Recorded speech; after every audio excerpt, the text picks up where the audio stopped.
Muito bom dia. É um prazer imenso estar aqui fazendo a abertura do primeiro Summit do Seu Terapeuta Online, que é uma plataforma que reúne bons profissionais, excelentes profissionais voltados para a saúde, quer seja saúde física, saúde emocional, saúde relacional e profissional. O tema do nosso summit, o nosso primeiro summit, é neurociência aplicada, aplicada à vida física, emocional, relacional e profissional. E hoje vai ser com muito prazer que eu vou estar aqui apresentando um grupo de pessoas.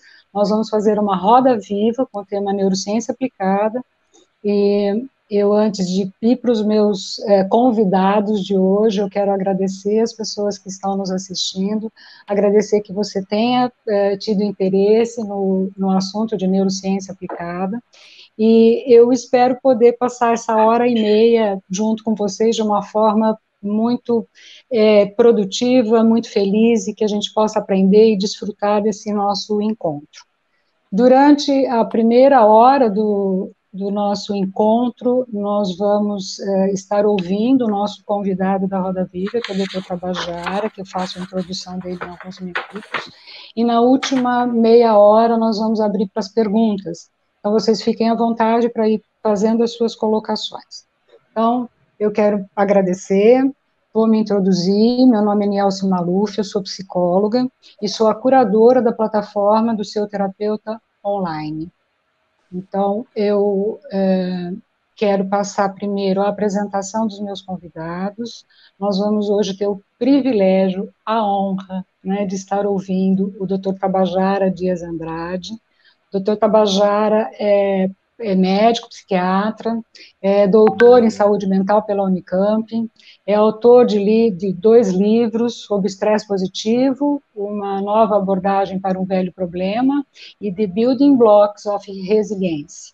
Ele é consultor em neurociência aplicada e é uma pessoa espetacular. Além de um excelente profissional, uma pessoa maravilhosa que nós vamos ter o prazer de estar compartilhando de seus conhecimentos durante essa hora e meia.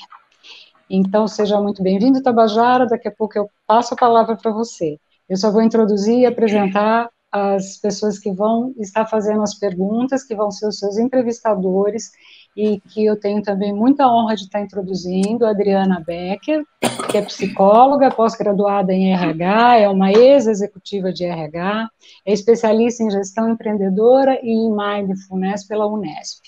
Seja muito bem-vinda, Adriana, né? Vai ser muito gratificante estar com você, trazendo toda a sua bagagem, né, de uma pessoa que já viveu dentro das organizações, que hoje está voltada para a área de saúde emocional, e eu tenho certeza que isso vai enriquecer sobremaneira o nosso debate. Obrigada. E nós temos também como entrevistadora a Lena Almeida, também psicóloga, pós-graduada em RH, em coaching, em constelações sistêmicas, coautora do livro Falar em Público é Fácil.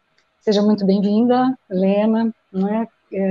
A mesma coisa, é muito gratificante estar com pessoas do peso de vocês, para a gente estar podendo enriquecer essa entrevista com o doutor Tabajara. Tá? Então, Tabajara, eu passo a palavra para você. De novo, meu muito obrigada. Tá? Sou muito honrada de ter você, né, como o estreante do nosso primeiro Summit em Neurociência Aplicada, e vai ser um prazer imenso estar durante essa hora e meia e junto com vocês, da gente falar de um assunto assim tão importante quanto esse. É sua palavra. A honra é minha, né? É fantástico eu estar abrindo um summit de uma plataforma tão interessante, tão cheia de propósitos e propostas fantásticas. A curadoria da Nielce faz uma grande diferença e os colegas que estão brilhando com a gente nesse projeto são realmente muito interessantes, é um projeto muito bacana. Estou com muito prazer em estar aqui, muito orgulhoso de estar aqui, e vamos falar de um assunto que me interessa muito, que me agrada muito, que é a neurociência, que tenho certeza vai beneficiar muito todos vocês que estão assistindo a nossa apresentação. Aliás, bem-vindos, sejam bem-vindos, e tomara que a gente possa realmente fazer um trabalho que beneficie todos vocês. Fala pra gente o que é neurociência aplicada, e se eu sei que tem pessoa que fala, não é neurociência, são neurociências, e eu não sei se é neurociências, ou o que é o neurociência, e eu acho que é um bom ponto para a gente começar, para depois a gente passar para uma neurociência aplicada, né, que aí eu passo as palavras para as nossas apresentadoras. Bom, o tema é complicado, né, Nelson? Você realmente acertou nessa testa. Bom, primeiro, essa neurociência, neurociências. Depende muito de como a gente encara isso, né? Se a gente for pensar que no mundo inteiro hoje tem milhares de pessoas, milhares de centros trabalhando com neurociência, e que cada um está pesquisando uma coisa diferente, a gente vai falar que existe tantas neurociências quanto existam centros de pesquisa e aplicação da neurociência. Então seria neurociências. No entanto, se a gente pensar que todas essas ciências estudam uma coisa só, que é o ser humano, com várias propostas, inclusive, nem tão boas às vezes, a gente vai entender que tudo isso é uma coisa só. Então, eu prefiro falar de neurociência, incluindo todas as abordagens do estudo do ser humano, no sentido do seu cérebro, dos seus hormônios, que são diretamente ligados à nossa parte neuronal, e inclusive de outras ciências, de outras áreas da ciência singular, que estudam o comportamento humano, estudam toda essa proposta de compreensão do ser humano. Se referindo a esses estudos que a neurociência traz da nossa vida cotidiana. Exatamente. Veja só. Esses dias eu estava num encontro na universidade, e na Unicamp, e tinha uma pessoa que ia apresentar, tinha acabado a nossa reunião, e uma pessoa ia apresentar aquela primeira parte de uma defesa de doutorado, né, a qualificação. E eu já estava lá, aproveitei e fiquei assistindo. E quando teve um intervalo lá para o café, eu fiquei na sala, e ele me perguntou: tá bem, doutor, tem alguma colocação? E eu falei assim: eu tenho uma, eu queria que você me explicasse qual o tamanho do que você está estudando. E ele falou assim: não, nessa área de pesquisa básica não existe essa história de número, de N, de número de participantes. A gente estuda no laboratório, não tem essa questão estatística que o senhor está se referindo. Eu falei: não estou pensando em estatística, eu estou pensando qual é a área, qual é o tamanho, o que você está estudando. Se você pegar o pesquisa sua, colocar em cima de uma mesa, que tamanho ocupa? Cabe no campo de futebol, cabe numa mesa, cabe aonde? Ele falou: doutor, é microscópico. Eu estou estudando uma organela que tem na mitocôndria. Jesus, quer dizer, então isso é neurociência, mas não é neurociência aplicada. Da pesquisa dele, que é uma pesquisa pura, vai trazer aprendizados. Por exemplo, a pesquisa dele, o que pretende fazer é ajudar a entender o que acontece na célula adiposa durante o estresse, né? Quer dizer, é neurociência pura, só que é feita num ponto extremamente específico de pesquisa. Neurociência aplicada, quando a gente pega tudo isso e coloca no nosso dia a dia, no nosso aprendizado, no nosso relacionamento, no nosso trabalho, no nosso mercado, em tudo que existe. Muito bom, muito obrigada, Tabajara, por essa introdução, né? Eu vou passar agora para as nossas apresentadoras, reforçando que Lena e Adriana são terapeutas da Seu Terapeuta Online. Então, todo esse grupo é um grupo que está fazendo acontecer essa plataforma maravilhosa, que é um menu, um grande centro, né, que reúne profissionais psicólogos, médicos, nutricionistas, terapeutas de linhas diferentes, para poder atender as pessoas dentro das suas próprias necessidades. Então, de novo, muito obrigada, né, por vocês estarem aqui e para estarem trazendo o conhecimento de vocês. Eu vou passar, então, a palavra para Adriana Becker, vai fazer a primeira entrevista para o Tabajara. Primeiramente, bom dia, obrigada pelo convite, bom estar com vocês. Bom, como você falou, eu venho de uma transição que o foco é lidar com pessoas, e continua sendo, só que abordando a questão da saúde mental. Tabajara, minha pergunta para você, nós conversamos recentemente, envolve um tema que está sendo muito discutido, mas, na minha opinião, ainda carece de maiores esclarecimentos. A minha pergunta para você é, na sua rotina, na sua experiência, no seu ambiente aí, de atendimento, você consegue identificar nos seus pacientes quando a ansiedade deixa de ser simplesmente aquele sentimento, aquela vontade que nos impulsiona a fazer alguma coisa e passa a se transformar aí num transtorno que prejudica a vida do ambiente em diferentes frentes?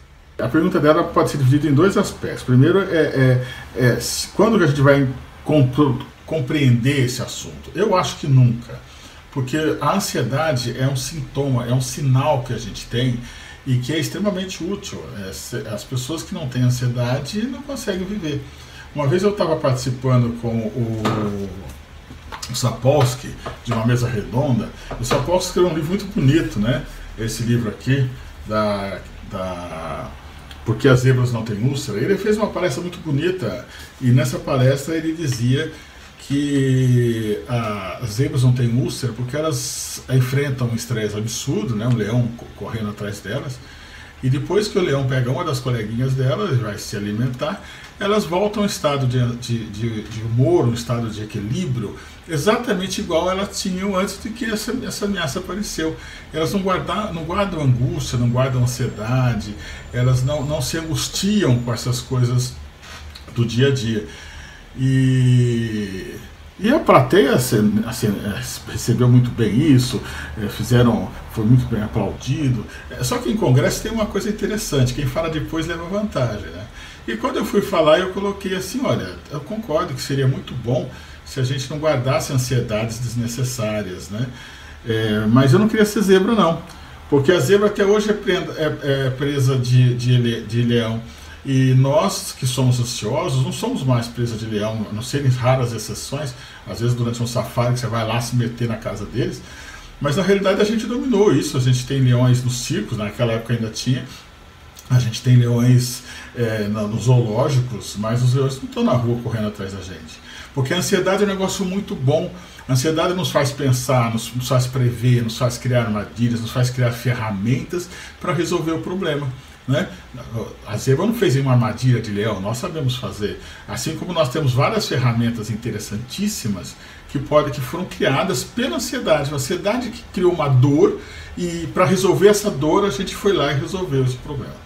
Só que como tudo, né? Eu estava aqui pegando meu copo de água propositadamente. Como tudo tem um lado bom e um lado ruim. A água serve para nos matar a sede, serve para que a gente possa nadar no mar, ou que a gente possa nadar numa piscina num dia de calor gostoso, uma sensação muito boa, mas a água também pode nos matar, pode nos afogar.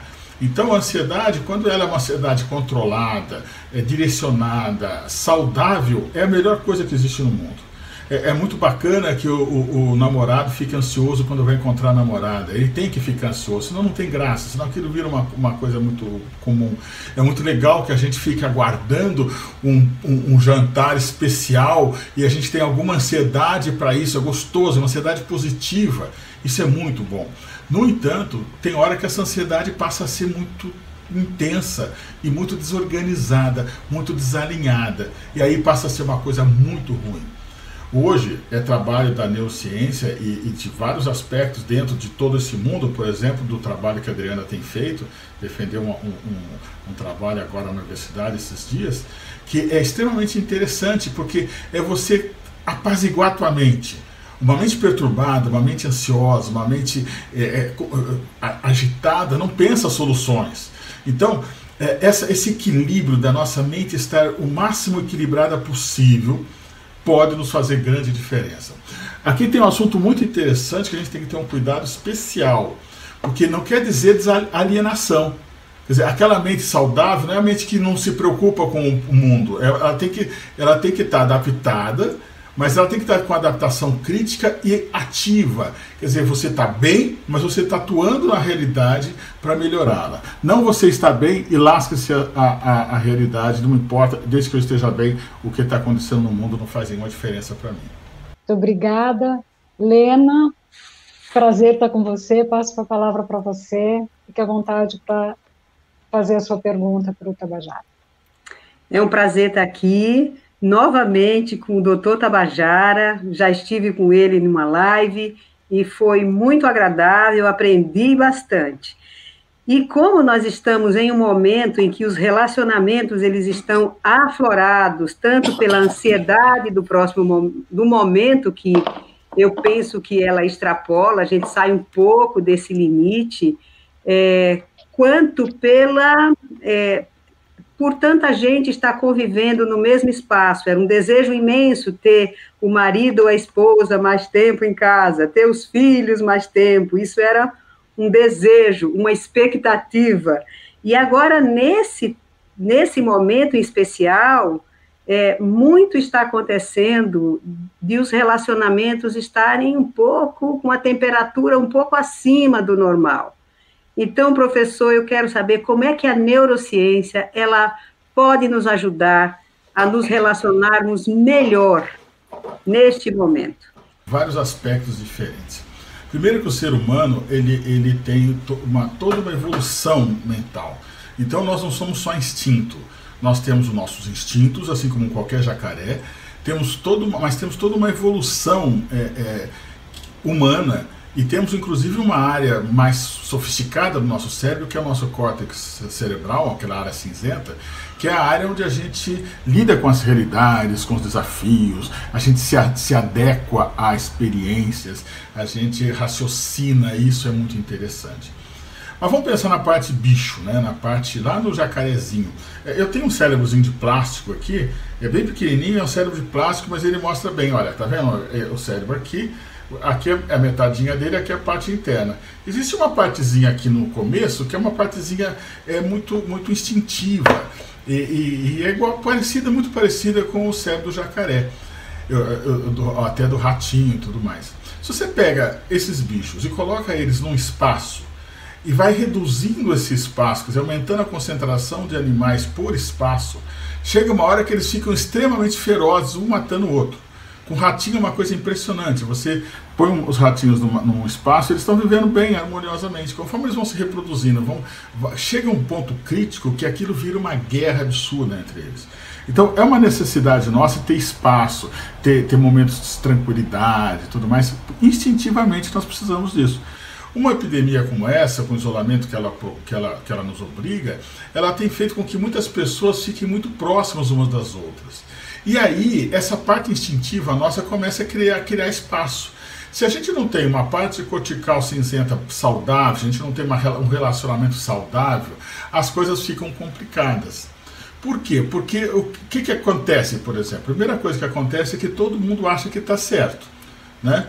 É gozado, é interessante, a gente tem que pensar que a gente não tem que aprender a lidar com o outro quando ele pensa diferente da gente. A gente tem que aprender a lidar com o outro quando ele está errado. Porque todos nós achamos que as pessoas que só estão certas quando pensam exatamente como nós.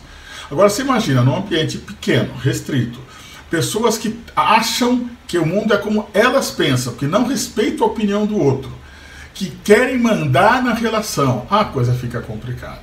E é lamentável isso, gente, porque nós temos visto hoje um aumento significativo, provavelmente espero com toda a minha energia, que o vídeo que vai ser produzido hoje nesse encontro fique aí, as outras pessoas possam ver isso fora da pandemia, quando tudo estiver resolvido. Mas estamos gravando esse vídeo de uma situação de uma pandemia extremamente assustadora. E nesse momento, o que a gente vê é aumentar problemas que não faziam sentido, porque o problema nosso é o vírus, né? No entanto, as pessoas estão brigando entre elas, as famílias estão se desestruturando, aumentando a violência doméstica, aumentando a agressão contra crianças, contra mulheres. Isso é um negócio muito sério. Por quê? Porque não existe o suficiente desenvolvimento humano que faz com que as pessoas percebam que aquilo que é uma coisa instintiva é uma coisa a ser controlada pela nossa parte sofisticada da mente. Porque veja só, isso aqui só tem, que é o telencéfalo, isso aqui só tem gente, bicho não tem isso, o macaco acaba aqui, tudo isso aqui ele não tem. Toda essa parte nossa do cérebro é a parte que nos faz ser seres humanos, que nos faz gostar de poesia, que nos faz gostar de um prato elaborado, que nos faz pensar nas consequências do que a gente faz. E é essa parte humana que faz com que a gente possa viver experiências que a parte instintiva não conseguiria. Você não vai colocar um jacaré num avião se ele souber o que vai acontecer com ele. No entanto, a parte superficial nossa, aquela parte mais elaborada, entende que se eu pegar um avião agora, eu posso daqui a algumas horas estar em Paris e curtindo aquela coisa maravilhosa. E é isso que faz com que eu entre numa gaiolinha perigosa que vai voar numa altura insuportável, comandada por um cara que eu não sei, com uma temperatura negativa fora do avião de 50 graus, e eu estou feliz em estar ali porque eu estou indo para Paris. Quer dizer, isso não é instintivo, isso é ser humano superior, isso é terencéfalo desenvolvido. E é o nosso terencéfalo desenvolvido que vai fazer com que a gente possa viver em espaços extremamente restritos, sem haver briga.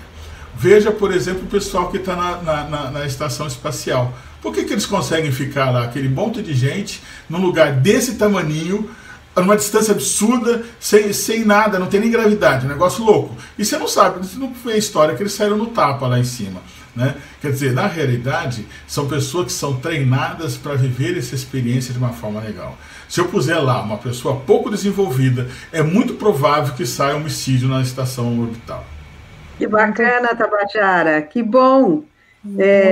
Ampliou bastante a minha visão. Então, quando a gente tem um propósito, quando vê um sentido, quando lida com esse lado humano e não com esse lado animal que às vezes ele sobe, então é como se a gente tivesse nesse momento que bater um papo com o nosso jacaré e dizer assim, acalma. Fica quieto aí. Fica quieto.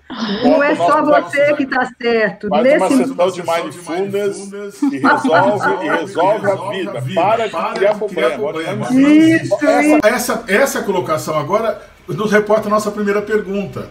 Porque veja só, na realidade está todo mundo no mesmo buraco. Qualquer um de nós pode pegar uma doença amanhã, que felizmente, na maioria das vezes não é mortal, mas que pode nos matar. Quer dizer, a situação é complexa, os hospitais estão cheios, equipes de saúde estão morrendo, é uma situação horrorosa. É real, está lá fora.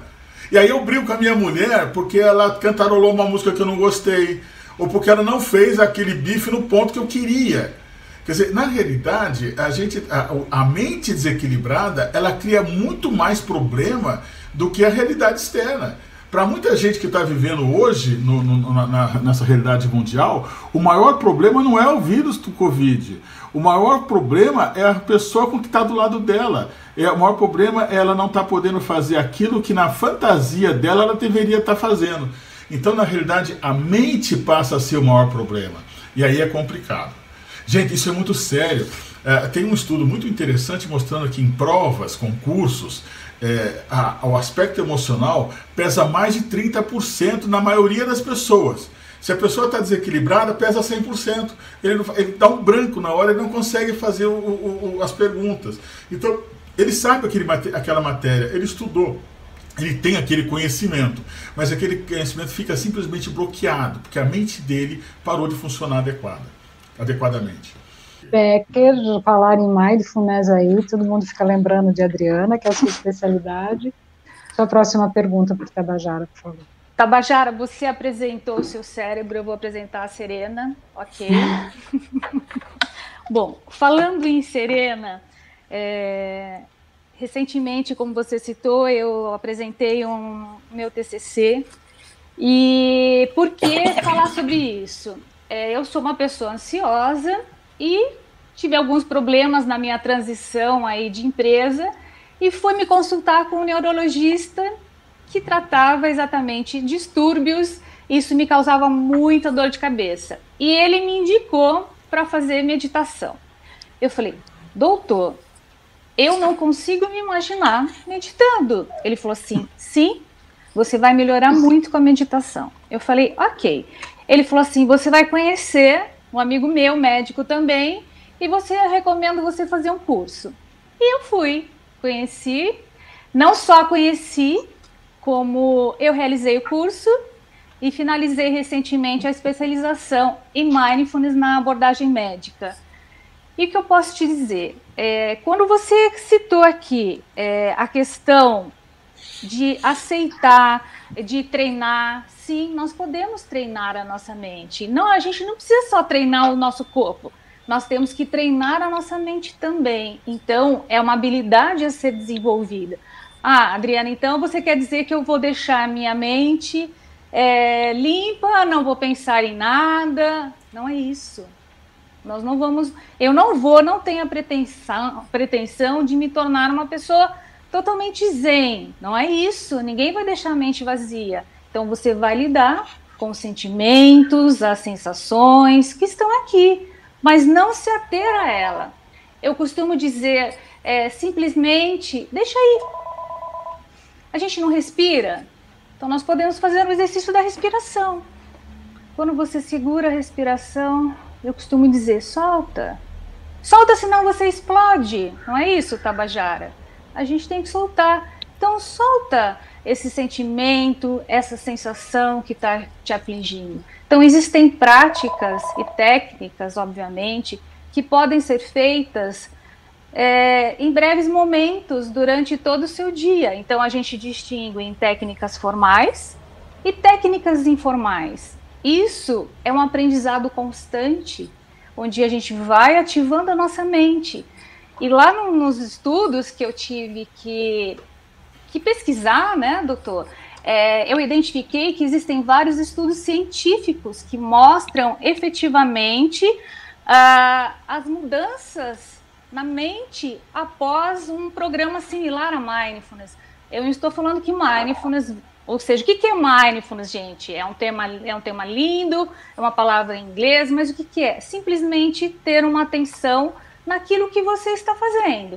Então eu digo que a nossa mente ela fica oscilando aí entre as ruminações do passado e as preocupações do futuro e não vive o momento. Então simplesmente, doutor, é treinar a nossa mente. E isso é um tema assim que dá uma live aí, onde a gente pode até bater uma bola relacionado qual o impacto aí da minha mente no meu comportamento e na minha vida. Somente respirando. Eu acho que isso não dá uma live, não. Isso dá um estudo de vida inteira, né? Deixa eu ir por partes, né? O que você colocou eu achei extremamente interessante. Na realidade, vamos pensar o seguinte: a grande vantagem da neurociência, a coisa mais fantástica que eu acho que nós temos hoje é o seguinte: você entender que nós podemos mudar a nossa forma de ser, o nosso pensamento. O nosso cérebro muda, inclusive, fisicamente. Isso é espetacular. Para mim, que estou formado há 41 anos, isso tem uma graça muito legal, né? Eu sou de uma geração antiga, então, por exemplo, eu ainda tenho muito prazer em fazer um trabalho como esse que nós estamos fazendo agora, onde eu estou na minha casa, cada um está na sua, e estamos conversando graças a um aparelhinho aqui que está permitindo a nossa conversa. Quando dá um probleminha, como deu agora há pouco, eu não fico chateado, eu acho normal, porque para mim, eu cresci tendo que estar presente com as pessoas para conversar com elas. Hoje nós estamos conversando com centenas de pessoas em vários continentes agora, e a gente está falando, eu estou na minha casa. Eu acho isso espetacular, isso me encanta, é uma evolução. E a neurociência me encanta, porque quando eu estudei na faculdade, ainda se dizia que o cérebro era inerte, ele não mexia mais, ele não evoluía. Ele tinha até uma idade que era muito cedo na infância, onde ele podia evoluir, depois ele parava de evoluir. E hoje a gente sabe que isso é bobagem, que o cérebro continua evoluindo por toda a vida, né? Tem pesquisas hoje mostrando, uma que ficou super famosa foi com as freiras de Notre Dame, outra que ficou muito famosa foi com os taxistas de Londres, mostrando que a estrutura cerebral ela evolui diante do uso dela, e o mais, a função às vezes supera a evolução da estrutura. É um negócio fantástico que demoraria 2 horas para a gente continuar conversando sobre isso. Mas é bacana que pode ser mudado. Vamos pensar o seguinte, vamos pensar que hoje nós estamos aqui, tá? Estamos aqui. A nossa vida foi tudo que veio para cá. Então hoje eu sou o resultado de tudo aquilo que eu vivi na minha vida e de coisas até que anteriores à minha vida. Por exemplo, os aspectos culturais dos meus pais, todos esses aspectos, a genética, todos esses aspectos do passado, tá? Eles estão presentes em mim hoje. Então eu sou o resultado de toda a minha vida para lá. Vai existir, manter esse ponto, pegar um outro ponto aqui. Vai existir um segundo ponto, num futuro qualquer, que eu vou ser tudo aquilo que eu sou até aqui, mais aquilo que eu vou ser até aqui, o que eu vivi até aqui. Então quando eu estiver aqui, eu vou ser o resultado de tudo que eu já sou, mais aquilo que eu vou viver nesse intervalo. E aí entra a neurociência aplicada, mostrando que nós podemos melhorar todas as nossas competências, desde que a gente tenha desejo, propósito e uma prática de fazer isso. Então, por exemplo, as técnicas de adaptação emocional voluntária, como eu gosto de falar. Eu estou nervoso, eu não posso ficar nervoso porque a minha ansiedade está me prejudicando. Como é que eu controlo isso? Eu posso aprender isso nesse intervalo. Independente de quanto tempo é isso. Isso aí pode ser uma conversa, e todos vocês que estão nos ouvindo já tiveram experiência de uma conversa de 1 hora que mudou toda a nossa vida. Então, a nossa experiência, daqui para trás eu não posso mudar, mas daqui para frente eu posso procurar experiências reparadoras, estruturantes, que vão me ajudar a viver muito melhor daqui para frente. Né? Uma delas são essas técnicas, entre elas a mindfulness, que vai nos ensinar a ter um controle sobre o nosso querer, a nossa mente, o nosso equilíbrio. Isso é fantástico, porque aquilo que passa a ser um problema a partir de uma certa hora vai ser controlado. Trazendo para a nossa situação atual da Covid, o que mata no Covid? A nossa reação, a reação do nosso corpo. Quer dizer, o vírus vem lá e ele desencadeia uma série de respostas, e o que mata é exatamente quando essas respostas são tão intensas que mata o hospedeiro do vírus, no caso, as pessoas que estão falecendo. Gente, nem sempre a resposta mais forte é a resposta que vai legal. Quer dizer, você está sendo ameaçado, você está sofrendo, você está sendo desrespeitado, e aí você, com toda a razão, vai lá e mata a pessoa que está fazendo isso com você. Você resolveu o seu problema, ou você criou um problema infinitamente maior do que aquele que você pretendia resolver? Quer dizer, a nossa mente apaziguada, a nossa mente equilibrada, a nossa mente saudável pode resolver problemas fantásticos. E é isso que a neurociência faz, é isso que essas técnicas de harmonização conseguem fazer de um jeito tão especial. Tabajara, você vai ser bombardeado aqui de perguntas. Vamos lá. Eu virei para trás para pegar um aparelhinho aqui e me foi presenteado por um monge budista. E eu acho isso aqui muito bacana, porque eles usam isso aqui, tem 1000 utilidades isso aqui, mas esse foi presenteado por um monge budista. E eles usam isso aqui exatamente para fazer você pensar se você está na hora. Então, durante o dia lá no mosteiro deles, de vez em quando eles escutam esse barulhinho aqui, ó.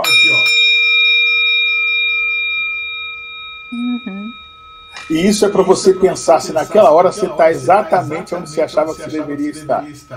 Porque, e sabe que hora que tocam mais frequentemente esse sininho é tocado? É aleatório, mas a hora que mais toca é na hora da refeição.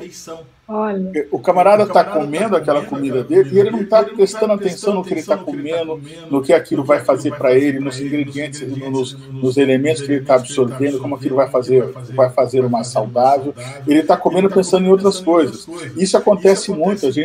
A maioria de nós não fica pensando, degustando, aproveitando o que está comendo em silêncio calmo. A gente fica conversando, batendo papo, e na realidade, às vezes você está comendo uma coisa, o cozinheiro fala, e aí, você, o amigo que nos convidou na casa dele, gostou disso? Fala, puta, eu comi e nem vi que diferença, né? Porque você não está ali, você não está inteiro ali, você está em outro lugar, você está conversando sobre qualquer coisa e deveria estar ali aproveitando aquele momento. A ideia da presença, né? Como que é tão difícil a gente estar totalmente presente, né? E, gente, isso acontece em todas as áreas, né? Você está lá com o seu amor e você está pensando no seu trabalho, você está no seu trabalho, está pensando no seu amor, você está... Gente, a gente tem que estar onde a gente está, senão a coisa fica complicada. O cérebro nessa hora, ó, é maluco, né? No sentido de... Além de sobrecarregar nosso sistema mental, é inoperante, né? Porque o problema não é só estar sobrecarregado. Nós vivemos numa época hoje volátil, ansiosa, ansiogênica, e o fato do nosso cérebro estar acelerado, estar tentando, na realidade, além de desconfortável, desgastante, faz mal para a saúde, não é operante, você não faz as coisas acontecerem, né? Vamos lá, Lena, a palavra é com você. Tabajara, é isso mesmo. Então, a gente junta mindfulness, neurociência, para saber que precisamos estar onde estamos, tomar banho tomando, comer comendo, namorar namorando, e esse estado de presença é um dos grandes desafios. Parece que nós nunca estamos onde estamos. E tem até alguém que falou, não vou lembrar agora, que a felicidade nunca está onde estamos. Nós sempre pomos a felicidade em outro lugar. Que essa dificuldade de ficar na presença. E já que o tema é neurociência aplicada, eu quero fazer uma provocação. O cérebro pode ser treinado para ser feliz? Tem uma área que treina, porque assim que eu descobri isso, meus clientes todos irão dar o depoimento depois que eu fiz um trabalho com o doutor Tabajara, com a Lena, com a Becker, com a Nielce, a felicidade se instalou presentemente em mim. Olha, você fez uma pergunta que tem duas colocações muito interessantes. A primeira é essa fantasia localizatória que a gente tem, essa mania localizatória. O cérebro tem sido estudado há muitos anos. Há referências de culturas que existiram há 10 mil anos e que já faziam trepanação. O museu na Alemanha tem um cérebro de um povo pré-colombiano que tem 8 furinhos. E 6 desses furinhos houve cicatrização. Quer dizer, não foi feito na hora da morte dele. 2 ainda está indefinido, mas 6 com certeza houve cicatrização. Então, há 10 mil anos, as pessoas já estudavam a nossa cabeça e já intervinham nela fazendo cirurgias neurológicas. Gente, é absurdo pensar isso, mas tudo bem. Os antropólogos falam que isso tinha uma explicação religiosa ou medicinal, cada um fala uma coisa. Eu gosto de falar que eu sou meio Paulo Pedreira, lá da escolinha do professor Raimundo, falar há controvérsias, não me venha com churumelas. Ninguém entrevistou um cara naquela época, então a gente não sabe o que é. O que a gente tem de fato é que tem um crânio com 6 furinhos cicatrizados. Então alguém furou a cabeça de alguém por alguma finalidade. Isso é fato. Por que a gente não sabe? Mas isso faz 10 mil anos. É muito sério isso. Então, o cérebro humano está sendo estudado há muito tempo. Duas pessoas que ganharam o Prêmio Nobel de Medicina, um foi na economia, deixa eu pegar o nome dele aqui, porque para não esquecer. Um deles foi o tal do... Daniel Kahneman. O Daniel, que escreveu Rápido e Devagar, é um psicólogo que ganhou o Prêmio Nobel de Economia em 2002. Né? E tem um outro aqui, que é Blackburn, que ganhou o Prêmio Nobel de Medicina em 2009. Eles não trabalharam com localização, eles trabalharam com processos de comportamento. Porque nos anos 90, com os equipamentos magnéticos, surgiu essa fantasia de ter um local. Na realidade, não muda muito. A comparação que eu gosto de... O que a gente pode fazer... A comparação que eu gosto de fazer é o seguinte: imagina um corredor de Fórmula 1. Ele virou corredor de Fórmula 1, que é o top do driver. Ele conseguiu ser um corredor de Fórmula 1 porque ele começou a treinar no kart pequenininho, depois foi para a Fórmula Ford, aí chegou na Fórmula 1. Ele sabe tudo de direção. Ele consegue fazer uma curva numa velocidade que nenhum de nós conseguiria fazer sem provocar um acidente. Ele consegue ter um foco espetacular. Se esse cara, numa determinada reunião, conversando com o mecânico explicar para ele como funciona o freio do carro de Fórmula 1, é um bom assunto para ele na hora da cerveja. Aliás, ele não deve beber muita cerveja, não, senão ele não vai ser Fórmula 1. Mas na hora do chazinho. E aí ele vai falar: olha, você vê que interessante, o freio faz isso. É muito interessante, mas ele tem que saber frear na hora que ele precisa. Então, a sua pergunta assim, qual a área que faz felicidade? Eu não sei, ainda não sei se já descobriram, não é uma coisa que me interessa muito. O que me interessa é se a gente pode treinar a felicidade. E a gente pode treinar a felicidade, gente. Não precisa acreditar em mim, observa seus amigos. Você vai ver que existe gente que, por mais fantástica que esteja a vida, ela chega até um certo nívelzinho. Vamos pensar assim, vamos classificar de 1 a 10 a felicidade máxima e a felicidade mínima, 0. Tem gente que, se acontece uma coisa muito boa, chega a 5. Se acontece uma coisa razoavelmente ruim, chega a 0. São pessoas dramáticas, estão sempre criando problemas, sempre com dificuldades muito grandes, tudo é problema, tudo é legal. E tem gente, entre os seus amigos, tem gente assim, que varia de 5 a 10, ou de 7 a 10, ou de 9 a 10. Está sempre tudo muito bom. Deu um problema, vamos resolver, a vida é bela, olha só que jardim bonito, olha que flor bacana, olha o passarinho. Pessoas são felizes, são realmente, autenticamente felizes. Quer dizer, existe essa diferença. Como é que a gente faz? Por que é assim? Tem 1000 explicações. Pode ser biológico, pode ser hormonal, pode ser esquimbal. Tem 1000 explicações. A verdade é que você pode treinar-se para aprender a viver melhor. O nosso cérebro é treinável. Essa é a coisa mais fantástica que a neurociência nos traz e que muita gente não acredita. E não funciona porque não acredita. Quer dizer, você está angustiado, você vai num médico e pede um ansiolítico. Fantástico! Os ansiolíticos conseguem trabalhar de uma forma extremamente rápida. Você toma um remédio agora, em 5 minutos você está tranquilo. Mas você não está mais sábio. E protege seu coração, se tem infarto, você não vai ter mais. Protege o seu relacionamento, se brigar com seu marido, não vai mais. Mas não te faz mais sábio. O que faz mais sábio é o treinamento. Que beleza! Então, treinar para a felicidade, treinar para a sabedoria, treinar para viver melhor, com toda a diversidade, com toda a complexidade que a vida é. Sim. Obrigada. Obrigada. Maravilha, muito obrigada. Mas nessa linha eu vou aqui de novo interferir um pouco nas perguntas. Nessa linha da felicidade, tem uma corrente que fala da predisposição, né? Como você citou agora, que ninguém sabe exatamente o que é essa predisposição para a felicidade ou não. Dá para a gente identificar assim, quais os fatores ou quanto que pesa a predisposição em relação aos fatores externos de vida, né, de circunstância de vida, porque a circunstância, eu acho que tem a questão da predisposição, que são os fatores internos, digamos assim, né, da predisposição à felicidade, e as questões externas, né. Existe algum estudo que diz para a gente em relação a peso, em relação à intensidade, ou como que a gente pode lidar com essas variáveis internas e externas, essa composição?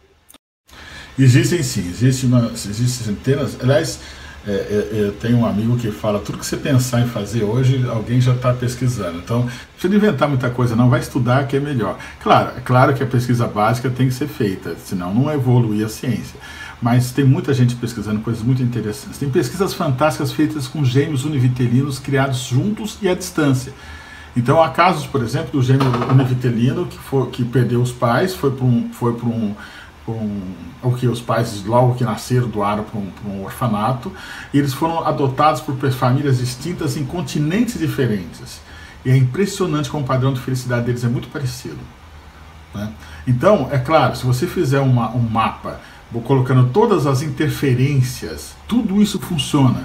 O nosso sexo, a nossa idade, nosso estado de saúde, a nossa carga genética, o nosso ambiente, os nossos aprendizados, as nossas experiências, tudo isso funciona de uma forma muito certa. E aí quando alguém me pergunta isso, eu falo assim, bom, e daí? Né? Dou de ombro e falo, e daí? Eu não posso mudar a minha genética. Eu não posso mudar os meus hormônios, isso eu posso, mas eu não posso mudar algumas coisas estruturais minhas que já estão aí, eu não escolhi. Aliás, a humanidade é muito gozada, porque a gente sabe que se a gente fizer acasalamentos específicos, a gente consegue desenvolver uma certa característica. Fazemos isso com os cachorros, por exemplo. Mas o acasalamento humano, ele é feito por um sentimento abstrato, complexo, que é o amor, e não é lógico. Então você vê alguns casais e fala, gente, como é que vai dar isso? Né? Porque é um negócio muito doido. E assim que nós evoluímos. Então, mas não dá para mudar, não dá para eu chegar e falar, pai, escolhe uma mulher melhor para o senhor para ser minha mãe. Ou mãe, por que você escolheu esse cara para ser meu pai? Ou por que vocês dois resolveram transar, gente? Não é possível, olha o que vocês fizeram comigo. Não dá para fazer isso. Mas dá para você... Sim, mas é sério, gente, porque as pessoas ficam falando isso e aí isso passa a ser um determinismo e você não tem saída. Porque a hora que eu falo para você, olha, você é assim porque isso é genético, eu sou assim porque eu sou genético. E aí acabou. Algumas doenças, eu gosto muito de falar de saúde, não de doença, mas a gente aprende muito com as doenças também. Algumas doenças que até pouco tempo eram tidas como determinantes, não tem mais o que você fazer. Hoje a gente sabe que tem um monte de coisa que podem ser feitas para que aquelas pessoas funcionem bem, né? Os portadores de deficiências, principalmente aquelas que atingem o sistema nervoso central, hoje com adequados tratamentos, eles podem viver uma vida muito próxima ou até normal.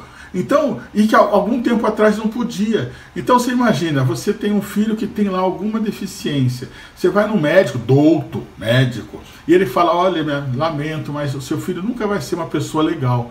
E você volta para casa e trata aquele indivíduo com todo descuidado. E é claro que ele não vai ser uma pessoa legal. E você fala, tá vendo, aquele doutor estava certo.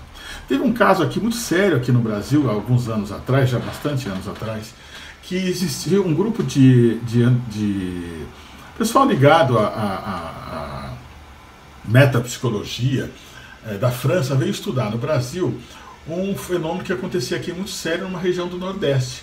Existiam umas mulheres que eram rezadeiras. Então elas rezavam a criança quando a criança nascia, e era isso mesmo, rezar a criança. E elas rezavam a criança, e depois de terem rezado algum tempo, elas chegavam para a mãe e falavam, meus parabéns, seu filho vai vingar. Ou elas chegavam para a mãe e falavam assim, sinto muito, seu filho não vai vingar. E elas acertavam isso numa frequência muito alta.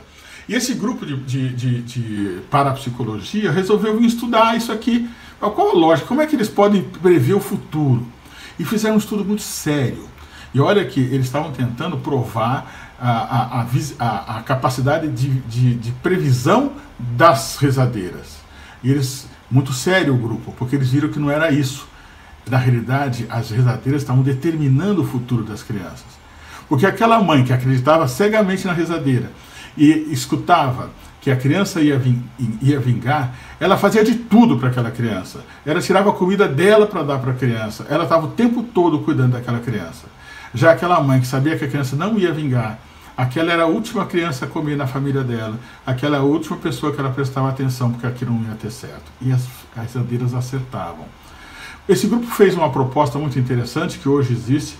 Essas rezadeiras foram treinadas em noções básicas de saúde, e hoje elas são conselheiras de saúde, e a mortalidade na região diminuiu significativamente. Quer dizer, você acreditar e você investir pode melhorar. Imaginem vocês quanto a gente tem visto hoje. Esses dias eu recebi uma pessoa muito culta, doutora, e que veio me pedir um atestado para que o filho dela pudesse ganhar os benefícios, já que ele tem uma deficiência. Eu falei para ela, vamos treinar essa criança, eu dou atestado sim, é um direito legal que ela tem, mas vamos trabalhar com essa criança? E a resposta dela falou, doutor, não adianta, não tem nada para se fazer. Como não tem nada para se fazer? Né? Nós temos ali dentro daquela cabeça um cérebro diferente do nosso. Ele é diferente, mas em algumas características ele pode ser até superior em habilidade do que as nossas. Então não existe essa história de que não tenho mais o que fazer. Olha, não tenho mais o que fazer. É genético, foi um defeito de nascença, foi um trauma de parto, não tenho o que fazer. Claro que tem, todos nós temos. Tanto na patologia como no desenvolvimento. Gente, pessoas da minha área, por exemplo, sempre pensou em patologia, mas na realidade não existe um nível que fala até aqui é patologia, daqui para cá é desenvolvimento. Quer dizer, eu posso melhorar a inteligência de uma criança que tem uma dificuldade escolar? Claro que eu posso. Mas eu posso melhorar a inteligência de um executivo que quer ser ainda mais inteligente? Claro que eu posso. E aí vem um assunto extremamente sério, que é o assunto ético. Porque os recursos estão aí. E nós temos dois caminhos.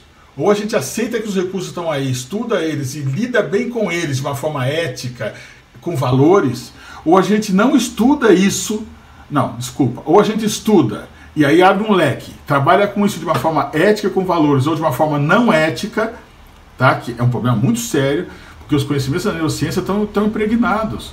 Né? Eu fiz um textinho que quem está assistindo pelo YouTube pode pedir para a plataforma que eles mandam para você. Eu fiz um textinho sobre essa apresentação de agora, e eu falei que é importante você saber neurociência, porque se você for um vendedor, se você estiver do lado da venda, você vai ser melhor vendedor se você souber neurociência. E se você estiver do lado da compra, você vai ser melhor comprador se você souber neurociência. Porque os vendedores, eticamente ou não, eles têm um arsenal fantástico de recursos, gatilhos, um monte de coisa que fazem você comprar. Então a pessoa que não pensar que a disposição daquilo no shopping, a cor daquele objeto, a caixa daquele objeto, a forma com que o vendedor vai se dirigir a você, a forma com que ele vai ser apresentado na internet, é altamente bem pensado do ponto de vista neurocientífico. Aquele que não entender isso, ele vai comprar uma coisa que ele não precisa, ele vai fazer coisas que ele não parou para pensar porque não faz sentido. Ele vai ser um consumidor absurdo. Então, no dia a dia nosso, é fundamental pensarmos nisso. E, sem dúvida, respondendo a pergunta, eu gosto muito desse assunto, às vezes eu saio do negócio, mas respondendo essa pergunta, terminando, a gente pode treinar qualquer competência que você precise treinar. Talvez você não vai conseguir aquilo que você conseguia na infância. Por exemplo, tem estudos muito interessantes mostrando que quando você aprende uma língua nova na primeira infância, na adolescência, na idade adulta, você usa áreas totalmente diferentes do cérebro e o processo linguístico é totalmente diferente. Mas você pode falar muito bem a língua aprendendo nas 3 fases. Interessante.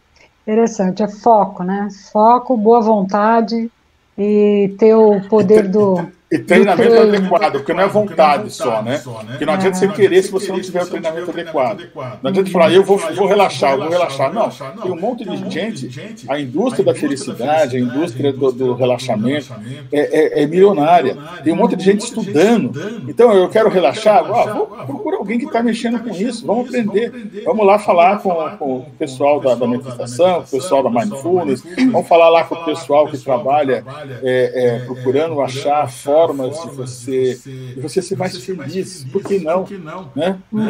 Um dos cursos mais procurados numa das principais universidades dos Estados Unidos é o curso da felicidade, gente. E tem muita gente que critica, mas não é feliz, é melhor ser feliz. Né? Vai lá e faz o curso. Pessoas queridas, nós estamos com várias perguntas aqui, são 11 horas.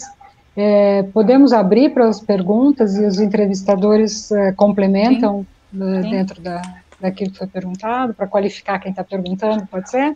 Perfeito. Maravilha. Então, nós temos uma pergunta aqui da nossa querida parceira, Fran, que é do nosso time, da plataforma do Seu Terapeuta Online. Obrigada, Fran. Fran Winandi, que já fez uma live conosco. Ela pergunta o seguinte, Tabajara, na prática, o que podemos fazer para retornar o foco quando estamos agitados, com 1000 preocupações e agenda lotada para as coisas a fazer? Eu adorei o jeito que você começou, Fran, falando para você, agora para você, Tabajara, é assim, na prática, o que eu posso fazer? Fran, bom ouvir sua pergunta. Na prática, às vezes é tão simples, gente.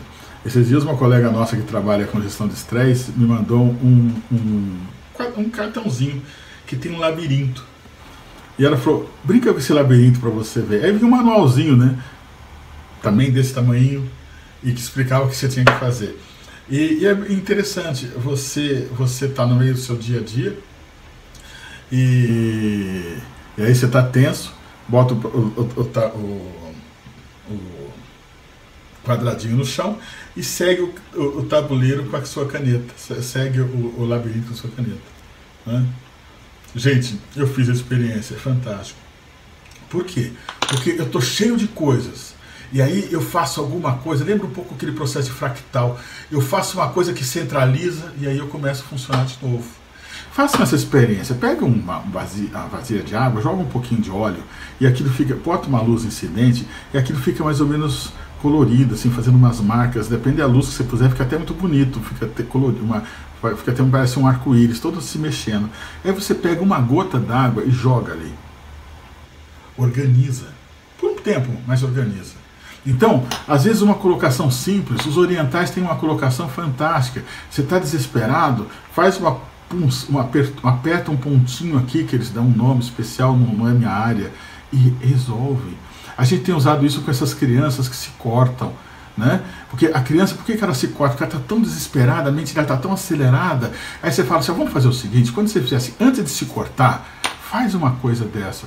Eu não trabalho com essas técnicas orientais, mas você sabe que as crianças param de se cortar? É claro, não é só isso, são outras coisas, atendimento, psicoterapia, mas ela fala, doutor, essa semana eu tive que apertar meu pontinho aqui 5 vezes. 5 vezes que se ela não apertasse o pontinho, ela ia se cortar. Isso é até perigoso o médico estar falando isso aí, porque pode parecer uma coisa assim meio fora da medicina, pode ser até que o CRM venha brigar comigo, mas a verdade é que funciona. Quer dizer, funciona você parar e escutar uma música, funciona você parar e dar uma respirada, né? Funciona você estar naquela coisa, mas é fundamental que você identifique. Se você não identifica que você não está bem, você não vai conseguir fazer isso. Mas a primeira coisa é você perceber que você está acelerado, perceber que você está confuso, perceber que você perdeu o controle, perceber que você está com uma agenda complicada. E aí você para, 1 minuto, respira fundo e volta às suas condições. Só que isso aí tem que ser treinado, não pode ser feito na hora que você quer. Todas essas práticas elas têm que ser treinadas, porque sem ser treinadas não dá para fazer. Né? É como tocar uma música, não adianta você querer tocar música, se você não for lá estudar aquele instrumento muito legal, você nunca vai saber tocar aquele instrumento. O nosso cérebro é exatamente assim, se eu não treinar o meu cérebro eu não vou conseguir. Se eu fizer sessões de relaxamento, de meditação, eu vou conseguir, parece que é perda de tempo, gente, mas eu vou conseguir ter um domínio sobre a minha mente que pode ser utilizado em qualquer circunstância. Eu gosto muito do conceito de adaptação emocional voluntária. Tem hora que você está tenso e você tem que se adaptar, ficar calmo. E tem hora que você está calmo demais e você tem que se excitar. Tem hora que você fala, com esse entusiasmo eu não vou conseguir fazer essa tarefa. Eu tenho que melhorar o meu entusiasmo. E aí você tem que ter recursos pessoais previamente treinados. Não adianta querer, essa história querer é poder, é mentira, gente. Se você não treinar, você não faz. Eu posso pegar uma besta, dar na mão de vocês, besta, no bom sentido, era aquela arma que o Guilherme Tell tirou a maçã da cabeça do filho. Né? Eu posso pegar uma besta, dar na mão de qualquer um de vocês que está me escutando. E eu duvido que você tire a maçã da cabeça do seu filho. Você vai tremer, você vai acertar a testa do seu moleque. Então não pode, tem que treinar. Sem treinamento não há evolução. Né? Eu estou treinando até agora, um pouquinho antes da live, eu estava treinando meu sax. Aliás, um abraço ao meu professor de sax que deve estar escutando. E é terrível, gente. Aquilo não aparece, o som não sai, a forma não vai, e você erra os dedos, você erra o som, e no meia hora dá uma desafinada. Mas todo mundo que sabe tocar sax passou por isso. Então, você fala, que bacana, ele chega lá, pega e faz uma coisa linda. É treino. Sem treino não há evolução. Sem treino de música não há evolução, sem treino de esporte não há evolução. Aliás, uma grande fonte de aprendizado para nós são os profissionais do esporte. E sem treino não há evolução cerebral, gente. Não adianta você querer achar que qualquer coisa vai melhorar a sua vida. É treino. Sem treino não há evolução. Bacana. Alô, Fran. Bacana. Muito legal. Até eu lembrei quando você falou só querer é poder, não é uma mentira, porque é querer e fazer, né? Aliás, é bíblico, né? Rezai, né? Orai e guardai, né? Assim, faça o que você tem que fazer para manter as coisas funcionando. Legal. Olha, tem uma pergunta aqui que eu vou juntar, uma pergunta muito parecida, que é da Salete Brito, nossa parceira também na plataforma, e Igor Gonçalves. Eu vou pedir o favor para os dois, porque as perguntas são parecidas, eu vou juntar numa só. É o seguinte, pensando no futuro de uma criança, o que acontece quando a criança recebe mensagens contraditórias? Como é que fica a programação do cérebro quando um pai diz para um filho, você é capaz, e o outro fala, não, você não é capaz? Que impacto isso pode ter na programação mental e como que a neurociência pode nos ajudar a lidar com essa ambivalência? Igor e Salete, excelente pergunta. Eu sugeriria vocês verem um vídeo que está no YouTube do professor José Martins Filho sobre as primeiras 1000 horas, que é exatamente o período da gravidez, mas até o 2º ano de vida. Não que esse período seja muito superior a qualquer outro, mas é um período determinante de muita coisa. A criança precisa de amor, precisa de pontos fixos, a criança precisa de confiar nas pessoas que estão com ela. E quando você não dá isso, você cria um problema muito sério.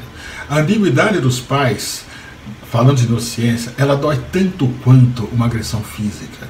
A criança fica sem saber. E aí ela cria uma fantasia que ela é poderosa. Porque ela pede para o pai uma coisa, o pai não deixa, ela pede para a mãe deixa, e depois os dois brigam. Ela pede para a mãe, a coisa não deixa, ela pede para o pai, a coisa deixa, os dois brigam. Ela faz uma coisa que a mãe acha bonitinha, o pai acha errado. E aí ela começa a achar que ela tem o domínio sobre isso. Agora, pense bem, eu teria que ficar muito tempo para responder para vocês, vou tentar ser bem curto contando uma historinha para vocês. Imagine que você contrate um guarda-costas para você. E você vai para o campo com a proteção do guarda-costas. E lá para as tantas você resolve fazer uma brincadeira com ele. Você resolve passar o pé nele, ele cai. Ele cai e chora. E você pensa na mesma hora, nossa, como eu estou forte, eu sou muito mais forte do que meu guarda-costas. Qual que é o pensamento que vem em seguida? Gente, eu estou perdido. A pessoa que me defende é frágil. Toda vez que você mostrar para o seu pai, que você mostrar para o seu filho que você é frágil, você aumenta a ansiedade desse seu filho. Toda vez que a criança ganha de uma forma patológica, tóxica do pai, ela vai sentir que o pai é frágil. Toda vez que o pai mostra fragilidade, ela vai ver que o pai é forte.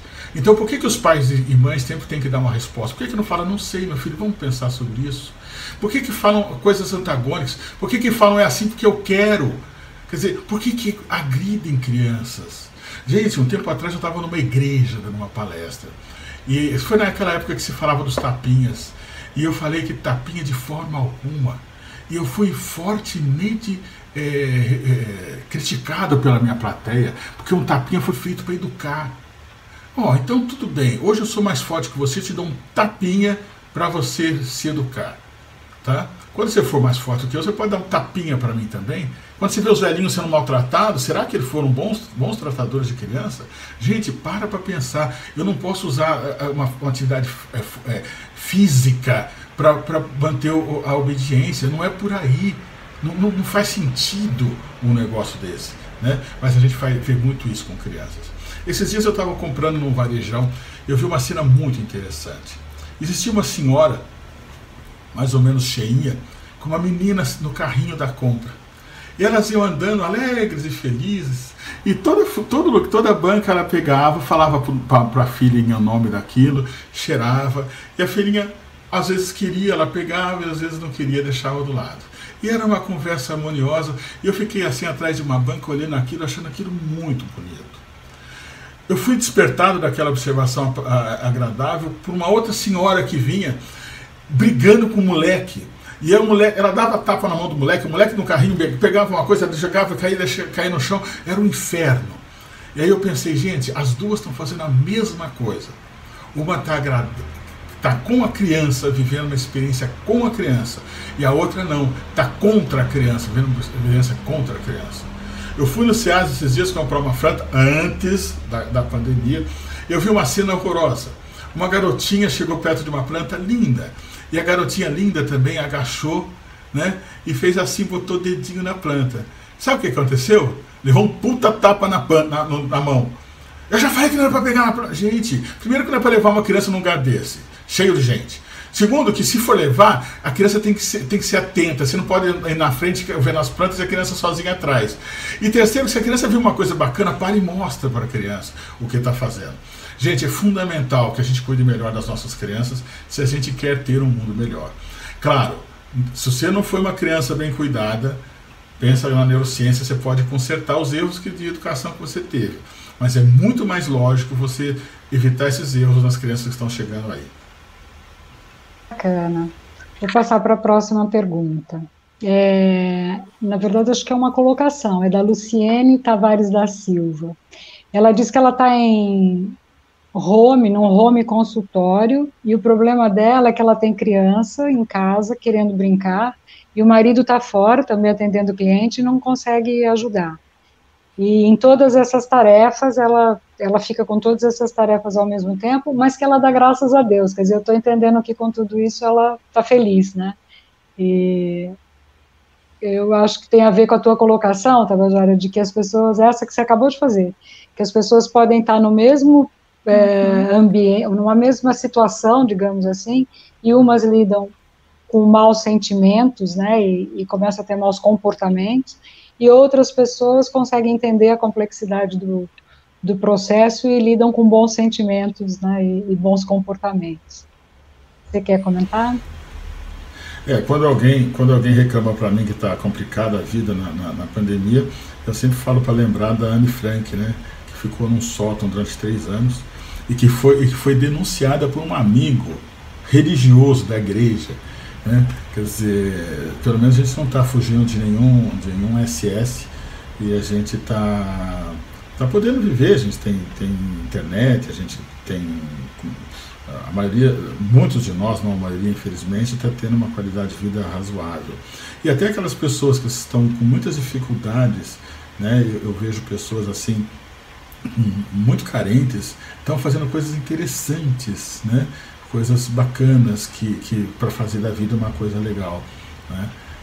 Esses dias, numa das raras saídas que eu tive, eu vi uma família, todo mundo de máscara, né? Era um pessoal assim, meio baixinho, meio gordinho, e tava todo mundo assim, era uma fila, era o pai, a mãe, a irmã mais velha, a outra irmãzinha e uma criança que não deu para saber se era menino ou menina. Mas todo mundo andando assim de mãozinha dada, e você via que aquilo era uma coisa harmoniosa, né? E era uma pessoa vestido muito simplesmente, quer dizer, provavelmente um pessoal bastante carente, mas era um pessoal que estava feliz, que demonstrava felicidade, né? Eu acho que essa história de que a gente está em situações difíceis é verdade, a gente nunca viveu isso. A humanidade nunca, nenhuma pessoa viva hoje teria, ao ano passado, a menor ideia de descrever o que a gente está vivendo hoje, né? É uma situação extremamente atípica, extremamente angustiante, mas muitas pessoas estão vivendo isso de uma forma bastante adequada e estão sendo até felizes com isso, né? E outras pessoas não, né? Esses dias eu assisti uma live do meu professor de sax, o Anderson, fantástico, e o Anderson está vivendo, ele claro, ele tocava na noite, dava aulas, mas ele tá lá, um cara romântico, está lá com a esposa, curtindo, e está feliz. Quer dizer, a conta bancária deve ter caído muito em relação a minha caiu também, todo mundo, né? Aliás, eu disse que eu estou me sentindo um jovem, né? Cabelo grande, sem dinheiro na carteira, eu não posso sair de casa. Então, eu sou um adolescente típico, né? Mas a situação é essa. As pessoas podem fazer as coisas da melhor forma possível, né? Tem que fazer. E tem uma frase que eu gosto muito que diz que mais importante do que acontece com a gente é o que a gente faz com o que acontece com a gente, né? É fantástico isso. Nós tivemos prova agora no começo da nossa Roda Viva, né, que deu problema com o microfone e tal, e o que nós fizemos, né? Aguardamos e arrumamos e tocamos em frente e estamos aqui com uma ótima qualidade de conversa. Um dia desse, numa live de uma empresa, alguém falou se a tecnologia não é problema, né? Gente, a tecnologia é solução. A gente pode usar ela como problema. Eu tive um colega, lamentavelmente faleceu muito cedo, que quando eu falava de neurociência com ele se assustava, falava, já não gosto nem de pensar nisso, porque é uma coisa tão complexa, eu tenho medo da neurociência, né? Eu falo, rapaz, não tem que ter medo, tem que entender, porque ela pode ser ruim. Eu posso usar recursos, e a história da humanidade está cheia disso, pessoas usando recursos do conhecimento neurocientífico para destruir pessoas, né? Para fazer mal às pessoas, ou para conduzir as pessoas por caminhos que não eram os melhores caminhos para as pessoas. Existe isso. Aliás, tudo é assim. Uma boa faca de churrasco mata uma pessoa. A água que nós estamos bebendo agora, quando seca a nossa boca, pode afogar alguém. O sexo que nos faz a vida, que é a coisa mais fantástica do mundo, pode transmitir uma doença mortal. Quer dizer, não existem coisas boas ou ruins. Existem coisas bem ou mal utilizadas, né? A neurociência sem ética é muito ruim.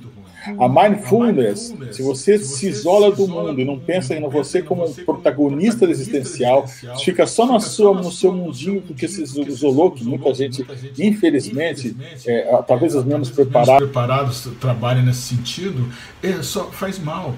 Mas a mindfulness, quando você faz isso de uma forma saudável, protagonista, de buscar o seu equilíbrio para interferir melhor na vida, é uma bênção, é uma coisa maravilhosa. Bênção, a religião é uma coisa muito ruim. O livro do Harari, lá do Sapiens, ele fala que a maior mortalidade de cristãos feitas na história foi feita por quem? Pelos cristãos. Quer dizer, a religião é uma coisa muito ruim se for usada do lado ruim. É uma coisa fantástica se for usada do lado bom. Quer dizer, na realidade não existe, não adianta. Eu duvido que alguém possa me citar alguma coisa que seja só boa ou só ruim. Regina Ferro de Souza, ela faz referência àquela questão da ambivalência, quando os pais falam coisas ambivalentes para as crianças. E ela diz, nesse jogo de ambivalência, muitas crianças acabam manipulando os pais. Será que a psicopatia começa aí? Tem a ver com isso? Olha, afirmar que sim seria uma irresponsabilidade minha, mas afirmar que não seria uma impossibilidade. É possível, né? Mas a gente com não certeza. sabe. O Winnicott, ele fala assim que às vezes casais muito saudáveis plantam uma criança muito legal e colhem uma tempestade. Então, na realidade, não há uma linha direta disso, de uma coisa com outra. Mas eu nunca vi um caso de alguém assim muito perturbado de uma família muito saudável. Eu nunca vi. Tá? E olha que eu estou há 41 anos na área, só de formado. Eu comungo com você. Eu também acho que eu hoje estou com os ditados na cabeça, mas tem um ditado que diz que os frutos não caem longe das árvores. Óbvio.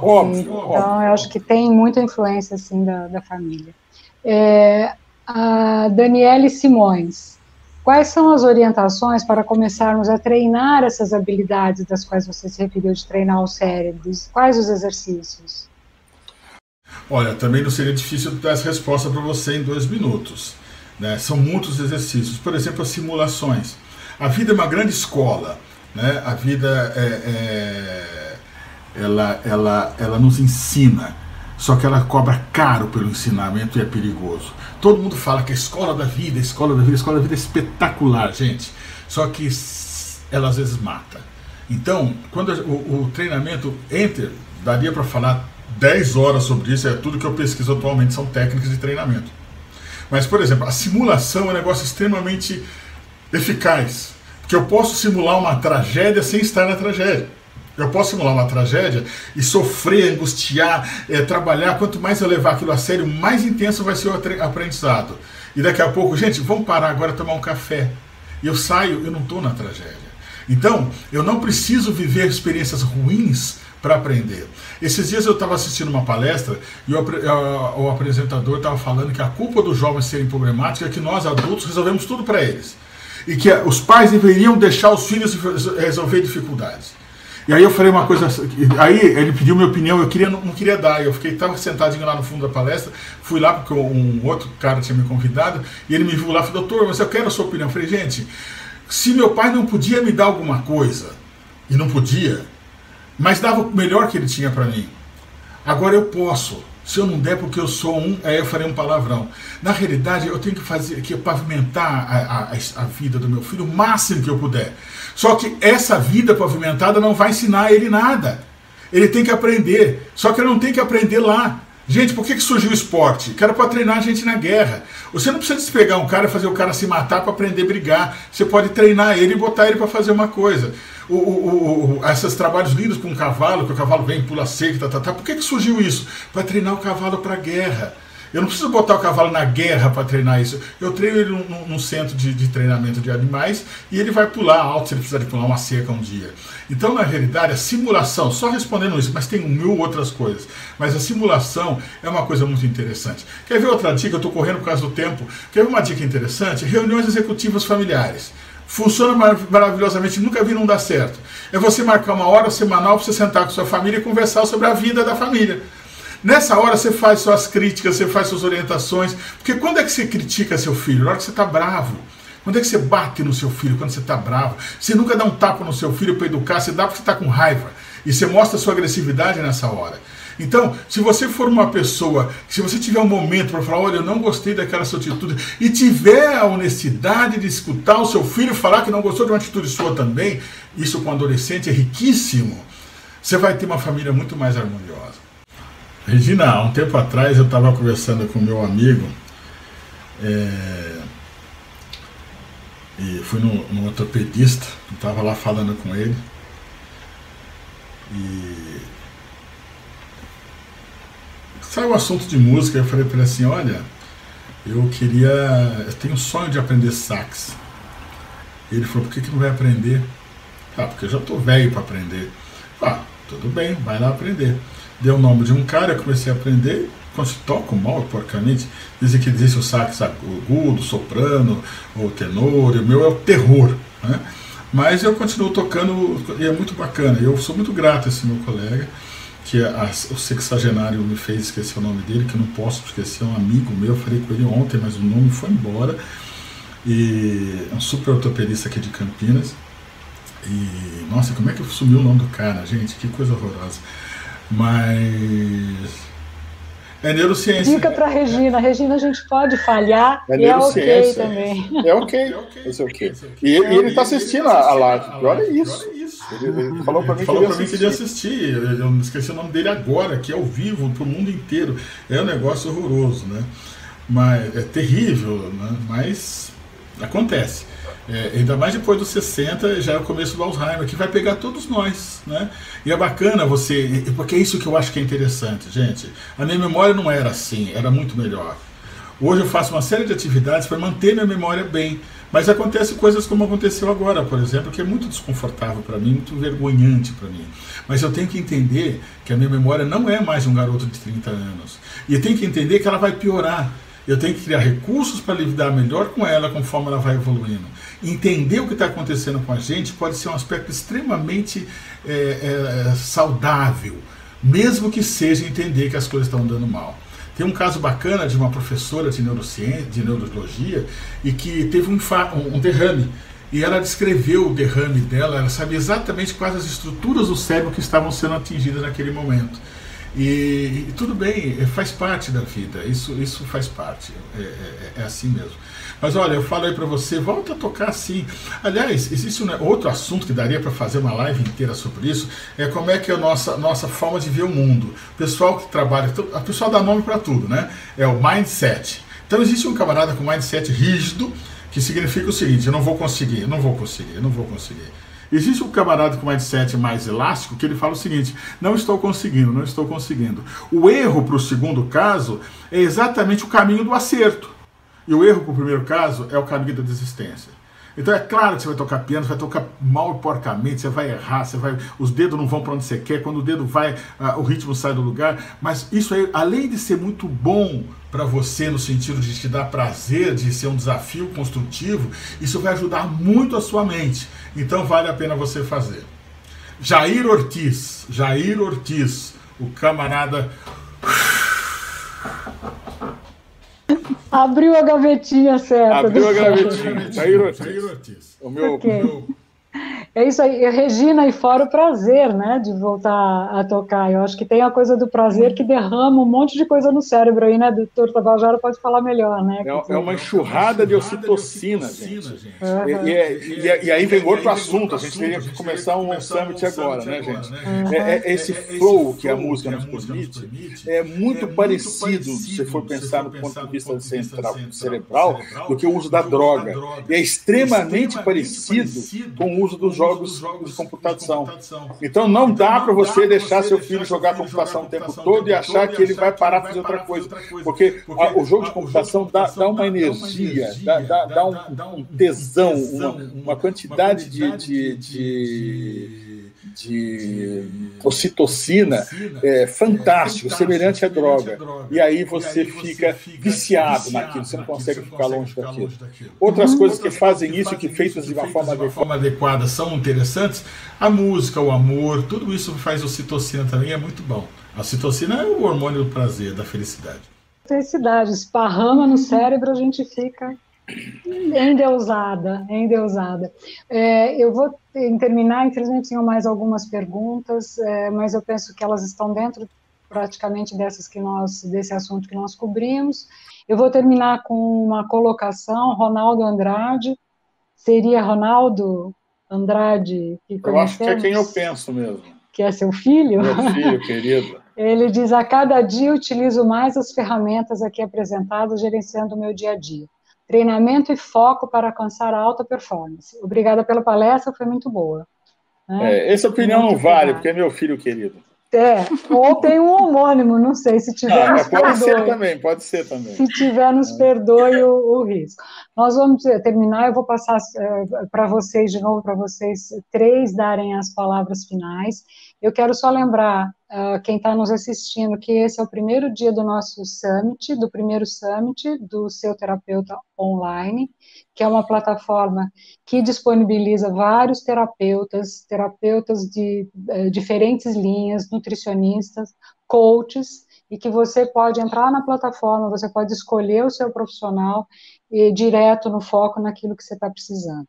Tem a minha curadoria, então, na dúvida de escolha do profissional, podem entrar em contato direto, tem uma linha direta na própria plataforma, que você pode conversar comigo e a gente pode discutir sobre qual que seria o melhor caminho para atender a sua necessidade.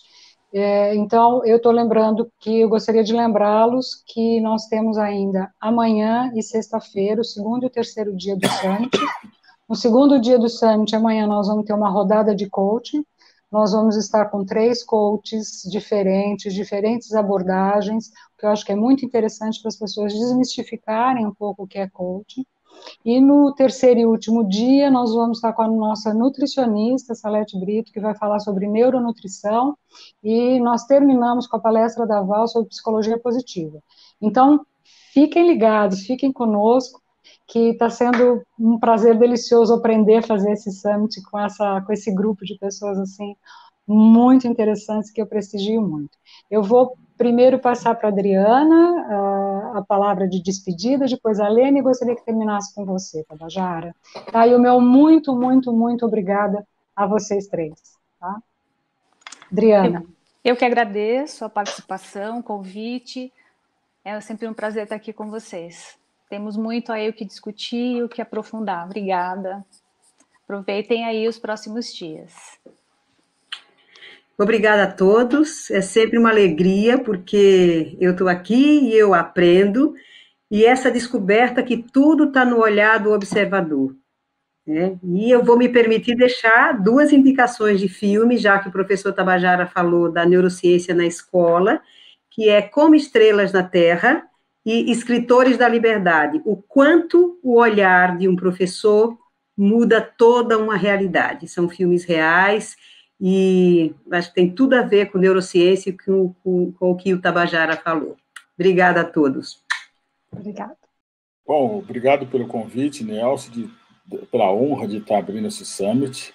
Obrigado a Adriana, obrigado a Lena, obrigado a todos que nos ouviram.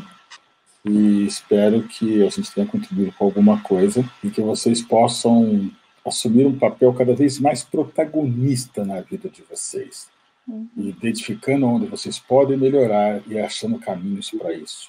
Isso é muito importante. Fiquem bem, fiquem em casa. É isso, gente. Muito, muito obrigada. Vejo vocês amanhã, às 10 horas, no segundo dia do nosso Summit. Obrigada. Bom dia.